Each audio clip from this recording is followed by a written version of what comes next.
Affordable Care Act subsidies are set to expire. What these are extensions of 2021 passed by Joe Biden and the Democratic Congress that reduced the income caps. The Affordable Care Act is effectively subsidized insurance in a marketplace that is hosted by individual states. And in those marketplaces, the insurance is required to be paid for at about 10 to 2% of someone's income based on what they qualify for. That amount was reduced in 2021 when Joe Biden was elected, or at least took office, in addition to a host of new and existing Democrats in the Senate and in the House. They had made it so instead of it being from 10% to 2% of your income, it would be at 8.5% to 0% of your income, depending on what you qualified for. That was only allowed to go into effect for about 4 years. 4 years later, it's 2025, and that is about to expire. 10% to 2% of your income versus 8.5% to 0% of your income is inherently a massive change. In 2020, the year before it was passed, there was about 11 million people who were benefiting on the Affordable Care Act. Now it's about 25 million, so it's more than doubled,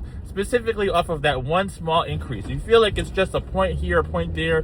That makes a huge difference in people when they're battling student loans, car payments, childcare, food, rent, whatever. There's so many things that are going on in this country that we got to pay for. Studies have shown that with this increase, regardless of how much of a percentage it may seem on paper, was enough of an increase to make it so that people will straight up lose health insurance. Since the increase was so dramatic, the decrease would also conceptually be dramatic. The people who still have health insurance are going to see that their payments go up despite getting the same coverage, or pay the same amount as they would have for a much less appealing, if not even appealing, less beneficial in a time of need plan. So that's a genuine problem that these tax credits expiring has on people. And in addition to that, from a business insurance company structural level, is how insurance works is that while yes, people do have problems, the percentage of the people who have problems, the percentage of the people who don't. Most people don't have problems. So insurance companies spread that risk around